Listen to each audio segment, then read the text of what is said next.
Welcome to Dare, the show for startup leaders, innovators, and entrepreneurs who dare to shape the future. Dare is brought to you by the Oregon Entrepreneurs Network, OEN, and Darwaft, the superpower tech team that can make your vision a reality. The Dare podcast is excited to welcome Chris Hall with us today. He's the founder and president of Otus, an education technology company that works with schools across the U.S. He's a former educator himself, and he has a lot of knowledge about how classrooms work and how to make them successful. Previously to this, he was the co-founder and chief product officer, and he's moved up to become the president of this company. So welcome to the show, Chris. Really excited to be here. Appreciate the opportunity. Yeah, well, I'd love to find out first, how did you come to found this company? Yeah, definitely. So I was a seventh grade social studies teacher, and the story kind of begins from my classroom, trying Mhm. to wrangle the middle schoolers and trying to be able to connect with them. I was constantly seeking ways to be more efficient because there's nothing more precious to a teacher and educators than time. And really, at the crux of it, I was really frustrated at how fragmented the information about students was. The data was everywhere. Grades were in one place, assessments somewhere else, the behavior of how they were doing somewhere, just yet another place. And so I helped co-author a grant that brought one device to every student. And from there, we really identified that when you add technology to the problem, it can actually, without the proper setup and structure and organization, it can actually make it even more difficult because the technology can have, instead of putting it into different places, it's now different websites, different login. And we were Right. spending so much time trying to put it all together that we wanted to create a single system that would give you all of this information about a kid, just like the medical industry does, or just like a CRM would do in like Salesforce, so that we could have all of these stakeholders interact together. And we were fortunate enough in 2013 to kind of found Otus, and we've been really trying to put those tools at the fingertips of all stakeholders in education from that point, really allowing everyone to see kids for who they are. At the end of the day, it really comes down to that simple thing. Can we help simplify or make more efficient the ability to understand who a kid is? Because teaching and learning is already complicated. It's not that easy, but we want to at Right. least give everybody a leg up. Right. Going online didn't make things easier. And just looking at your website, I mean, it clearly states your value proposition. You're gathering, visualizing, and acting on student growth data with an all in one integrated platform. So, as you said, instead of all these disparate logins and different platforms, you have an all in one platform. That must have been difficult to stitch together all of these different data points, right? Definitely. I think that one of the undercurrents that make it very difficult is that a lot of education technology solutions are a little bit more archaic or older. And so there's Hmm. not as much interoperability of the data. There's some of these other industries, there's a lot of policy or, protocols. Really, it's something that we had to really form a lot of partnerships, really work very closely with our districts. The districts do own the data. And so we've had to work with them to say, hey, how do we pull together all this information? And then also, where possible, how can we create a tool within Otus so that we can actually measure it ourselves? And that's why we have such a robust assessment platform so that you can actually measure learning in a variety of ways so that you're not having to connect to all these systems. You can actually use Otus, but then we also have to connect to them. So it's kind of that, we have to look at it in multiple ways. And so it did take quite a bit of time to connect to all these different companies. In addition, education has really changed, at 2013. But if you even look, 2019, world was very different than it was in 2020 in the midst of the pandemic to all of a sudden now that we return, things have changed, but there's still some things that are still adapting. So we have to be very adaptive, but we also need to be really ready to meet districts where they're at. Got it. Well, and you started, frankly, as a kind of subject matter expert in this field. You came out of education yourself. And so your knowledge of how to build something actually useful for teachers has paid off. Like I can see all of the feedback from teachers and from heads of school. People are saying, I love the simplicity of Otis. I love that it's clean, easy to navigate. I love that I can get any type of assessment done here. You've built something that's eminently useful, but for you, Chris, you probably had to go from being a subject matter expert at education into changing course into how do you actually build something? So that must have been a little bit of a steep hill for you to climb, I imagine. Yeah, I think that it taps into something that I was fortunate enough to learn a long time ago, that when you are able to collaborate and connect with people who are extremely Hmm. talented, you can really rely on them to listen and to learn. I played basketball when I Hmm. was younger. Being able to understand what each of your teammates can do is absolutely one of the best lessons I ever learned. Same lesson I learned when I was a teacher. I was a young teacher, social studies. Well, how do I best teach informational reading and writing? Well, I had good Hmm. ideas, but I also became really close with the English teacher, and they all of a sudden gave me tips and tricks. And so when Otis started, I was very fortunate. We have an incredible, I call them our delivery team. So that's folks on the product space, the folks on the developers, engineering space. They were really willing to teach me the why. I'm not going to be Mm. able to tell you the ins and outs of an API and things like that, but I can understand. And history was a really good conduit to that, because in history, you're always trying to make an analogy to something. You're trying to Hmm. explain, hey, World War II was like this, or, the colonization of the United States was like this. And you're making these analogies, trying to make it understandable to your students. I really leaned on my coworkers and my team to really say, hey, can Hmm. you explain how this works? Hey, can you explain why are we doing it this way? We built out a component library where all of a sudden it's like, okay, what is a component library? Well, for the front end engineers, all of a sudden it's allowing them to reuse different parts or different kind of Lego blocks, so to speak. And I'm like, oh, Yeah. okay, that makes so much sense. This Lego analogy all of a sudden really helped me understand, like, oh, why are we going to rebuild this from scratch every time? It would be great if we just can basically copy and paste. Oh, when we do a drop down, it's going to work like this. Or when we have a pop up menu, it's going to work like this. And all of a sudden, they were really people that I've learned from. And I've been very fortunate to work with exceptionally talented individuals. And the same goes for other spaces. Like, I don't know very much about marketing, but we have an incredible marketing team that's really taught me about, what is branding? Yeah. What is a way to sell? And so we've really been fortunate in that way as we grow. Right. And you've managed to take a startup from kind of launching into success in your target market. And you've been around now for what, over 10 years? Is that correct? Yeah, time flies. The history timeline, sorry. The idea really originated in 2013. So, yeah, the ideas from there. And then we really started kicking off selling in things 2016, 17. So it's been a Hmm. blur to think of it. When it all started, I didn't have any kids, and now I have four kids. And my youngest, my twins are 7. So it's a very quick, time goes very quickly. Absolutely.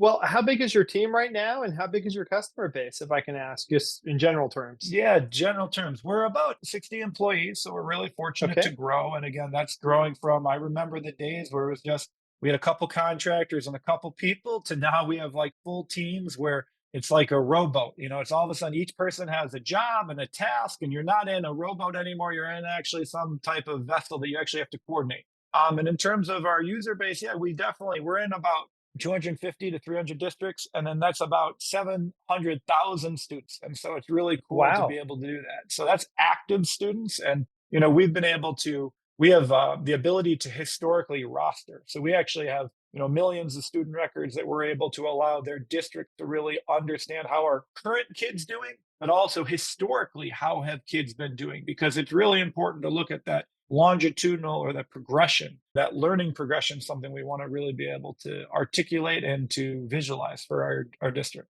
That's really fantastic. So you have 700,000 students currently in the system, but you have millions of records that you can draw on for historical purposes. And I hope for kind of charting student progress, right? Definitely. And, so if you're all of a sudden looking, some of our districts want to say, hey, we started this intervention a couple years ago. Well, they're going to load Hmm. in, let's say I'm a fifth grade student, they might load in that fifth grade student's second grade, third grade, fourth grade material, but then also they'll load in, a senior. Well, all of a sudden, two Mm. years, 3 years, we're with the district. Well, now some people have graduated out, or some of the districts we work with are kind of K-8. Well, all of a sudden, you want to know, hey, how did my third graders, or let's use eighth grade for my analogy to really work, but how are my eighth Yeah, graders, how did they do 3 years ago to now? Am I seeing these growth? Even though those eighth graders are no longer with that district, they can kind of look in the aggregate and say, oh, this is how this trend has been really going.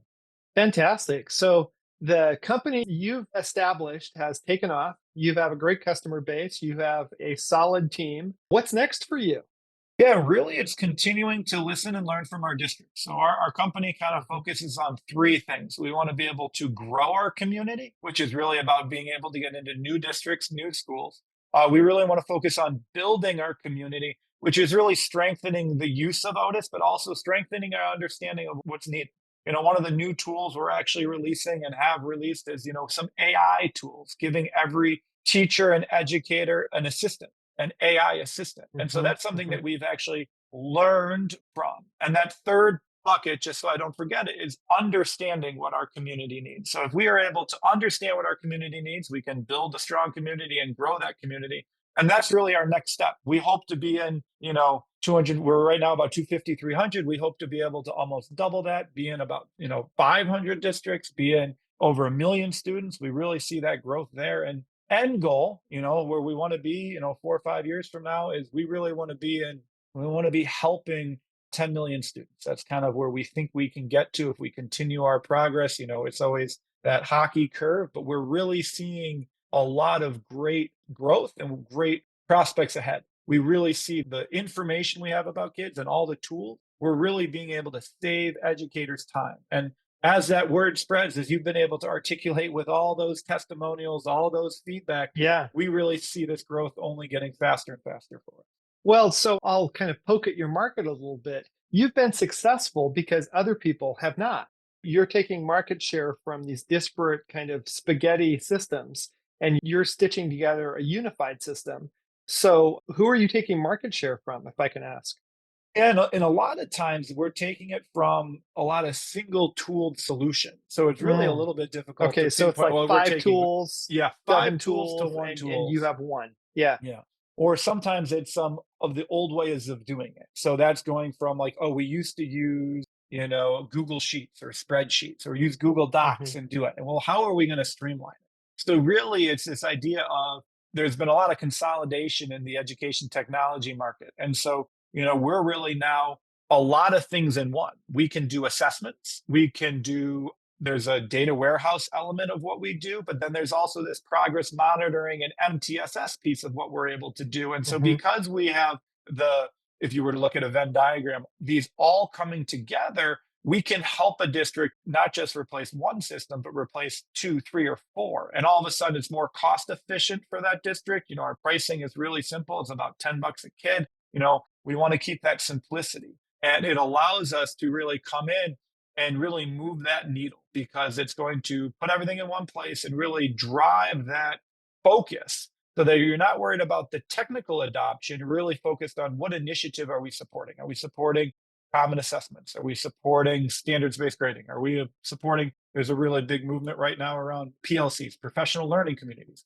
Well, in order for those to really work, you need a place for all that to live. So those discussions can happen and then you're all of a sudden using that information, using those insights right away. So there is no lag between what you're finding out, discovering, and what your insights are, and your ability to actually make that impactful for the kids that are in your classroom.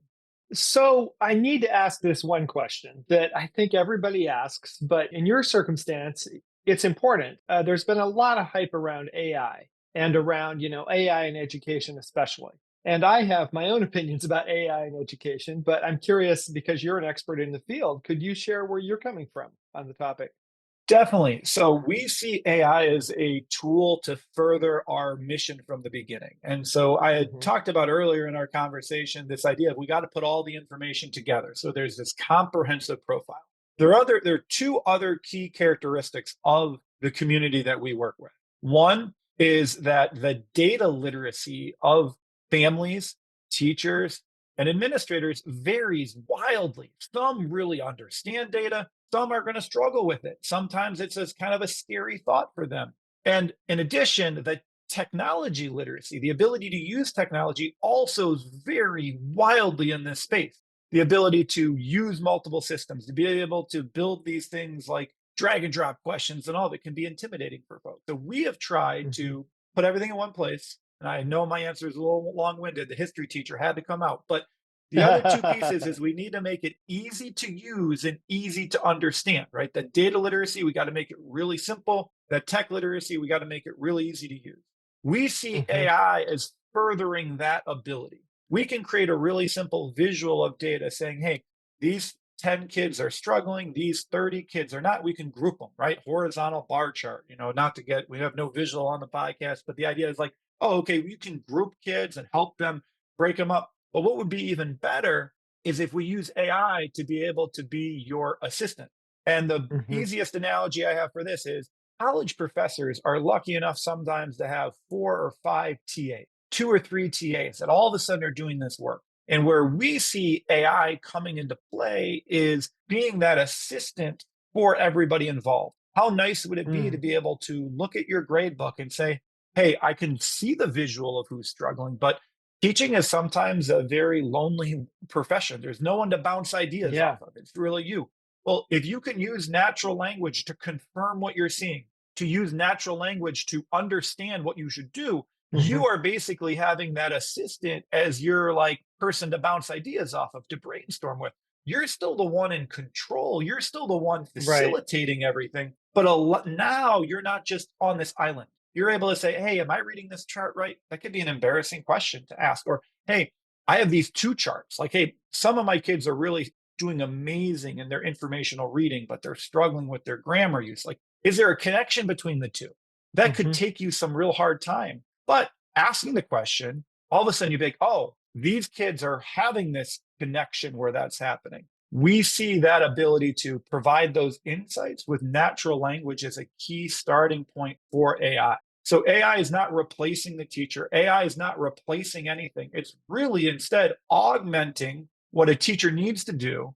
And it's saving them time so they can do what's most important, which is connect to the students, being able to Right. interact with the students.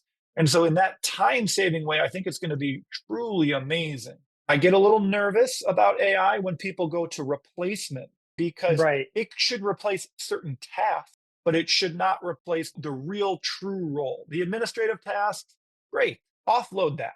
But the data entry, offload that. Data manipulation, offload that. But that ability to connect with students, which I keep saying over and over, like if learning was as simple as turning to AI and having it teach me something, we would Yeah. all be able to do it. You need that connection for me to really be able to motivate it, especially with young kids. They need to be able to Hmm. become engaged with what they're trying to learn. And that's where we think we can help augment these tasks because we can embed the AI right alongside these really easy to use tools, this really robust, comprehensive data. And so it's just accelerating what we've been building all along. I talked for a while, Hmm. Ned. You said you had thoughts. I'd love to hear yours or for you to kind of ask any other follow ups about that. Well, I have some concerns about students using AI to circumvent the learning process and not just to, fill in some easy data entry stuff, but instead to do the creative and difficult work of digesting a complex text and understanding it at a deep level. Because if you can use AI to summarize and you never actually have to read the book, I think learning escapes. And I think that students are doing themselves a disservice if they rely on AI for the learning process, or that teachers are doing a disservice if they don't deeply communicate their passion for the work. And so I see people referring to AI as a replacement for, I think, some essential human interactions. And you just voiced it very well that AI is good at doing the grunt work. But when it comes to the actual human work of learning and of teaching, we need to have humans in the loop. Yeah, and I think you do, right? I think if you look at that, I use AI almost every day, right? To help proofread something for me, to help look at Hmm. it. But if I didn't know what I truly wanted to say, and or if I didn't really engage with the AI back and forth, Right, all of a sudden it's like I wouldn't know what's going out there. And I think learning, I used to tell my students, learning is an action that requires effort. You need that kind of friction to right, actually have it right. It needs to cement be in. hard at times. Yeah. Because Yeah, it also helps you feel that achievement when all of a sudden you've put something in and it's hard and it gets there. But again, if we look at a hard informational text, so I taught the Constitution, like reading some yeah. of those constitutional That's language, kind of those dense. constitutional, it's dense. But it's like what's great is if all of a sudden you could say, like, take one of the amendments out there and all of a sudden say, okay, I think I get it. Now let me confirm my understanding. Or hey, can you take this amendment and make an analogy for my life? And all of a sudden it's like used as a cross checker instead of the sole source of truth. That's where I think we need to help students. When I was teaching, again, it feels like a lifetime ago, there was this huge push of like, how much are you going to let them use the internet to research? Like, we need to do it. It's like,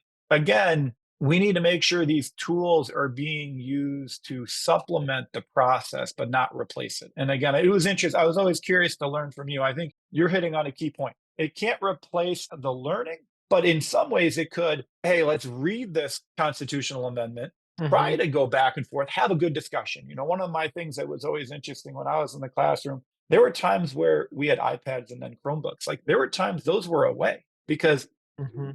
talk in your group, brainstorm ideas. Now cross check your information. And that's where I think the AI could help you. Like, hey, let's come up with a good analogy. And then you can use the AI to really help you see if you are onto something, or you can Hmm. see if there's something that you can all of a sudden say better. Yeah, absolutely agree with your perspective on it.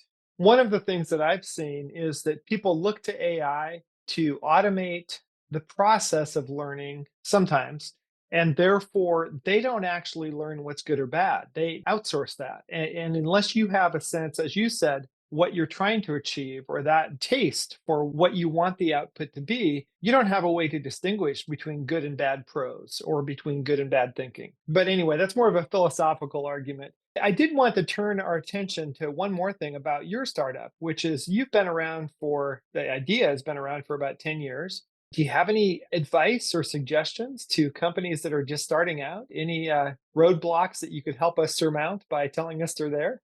I don't know if I can surmise any I mean, I think the roadblocks, there are plenty that exist. I think that, the Yeah. advice I always try to give is that when you can fully understand the problem, I think that the solution will come eventually. I think that we sometimes shortchange or assume that we understand what the real problem is. And until you are able to really articulate and know that problem backwards and forwards, we jump to solutions. And then we sometimes miss some very important nuance. And so whenever I've Yeah. talked to folks, and I've been very fortunate, and I'm always willing to talk to anybody because it's a way for me to learn. People have been able to mentor me or brainstorm or collaborate with me. And I'm always fortunate for those times. And I've been lucky enough now to work with some amazing folks who are starting their companies, some, around chronic absenteeism. And, we can help support that. But there's this idea here where it's like, can you fully understand the problem? Do you understand that problem from a 360-degree lens? And there are times, there are moments within Otus where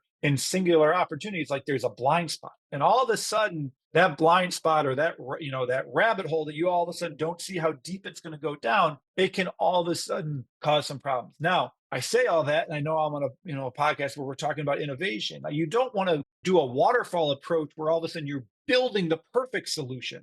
But if Hmm. you understand the full problem, it oftentimes, in my point of view, gives you the perspective where is the best place to start because Hmm. you can't solve it for every single scenario. You got to kind of solve it for that 80, 85%, and then you can iterate from there. And that's some of the, Otis has transformed because when we really started building in 2015, 16, 17, some of the problems were different. Some of the other companies out there were dealing with something else, and there is this adaptation, and then all of a sudden when the pandemic hit, things change, so you have to be adaptive and willing to constantly be listening and learning. But I rambled on for that one. But I think the key is to fully understand the problem and try to understand the problem from multiple stakeholders point of view, because sometimes you can solve many problems with one really good solution because you've understood that there's actually something that's linking them all together. Yeah, that's a great answer. I mean, it's complex. There's not a silver bullet to launching a company or getting off the ground. You have to be cautious and, as you said, iterate as you go rather than, building something over 5 years and finding out your customers don't need that. Yeah. Yeah. There is a leap of faith there, though. That's the one Yeah. part I didn't realize fully. I was a teacher. I was in the classroom and doing Otis. And at some point, it was like, even though I still missed the work of the classroom, at some point, you do have to take that leap. And it's like, okay, we're going all in. Mhm. And that moment's always a little, at least for me, it was a little scary to be able to do it, but it's been very worthwhile. Well, our last question for our discussion is, what do you dare to dream, Chris? I'm daring to dream the reality of being able to provide teachers the information and the time they need to connect every student. And it sounds so simple, and I wish I had a better answer. But to me, I'm still on that path of I think the teaching profession is absolutely undervalued and it's amazing. And if we could provide them more support we can then invest in the kids. And if the kids can learn the process of learning, learn the process of how to grow, I think we can really have an incredible future. So that dream of the future really to me comes to focusing, as simple as it sounds, on each individual kid. And if we can do that by helping groups as we go, I think that's what I dare to dream, that we can really make a difference in every kid's life. Fantastic. That's a great dream. Well, I really thank you for your time today, Chris. This has been a really interesting discussion, and I wish you all the best with your company, Otus. We'll make sure to put some links to your company in the show notes so those people who are interested in learning more about you and your journey can find out more there. Thanks, Chris. Really, thank you very much. Appreciate it to be here. Thanks to our guests today for their insights into the entrepreneurial ecosystem. We wish you all the best in your startup journey. The Dare Show is brought to you by the Oregon Entrepreneurs Network and by Darwaf, the superpower tech team that can make your vision a reality. Visit us at oen.org or at darwaf.io. Thanks again for listening. Till next time.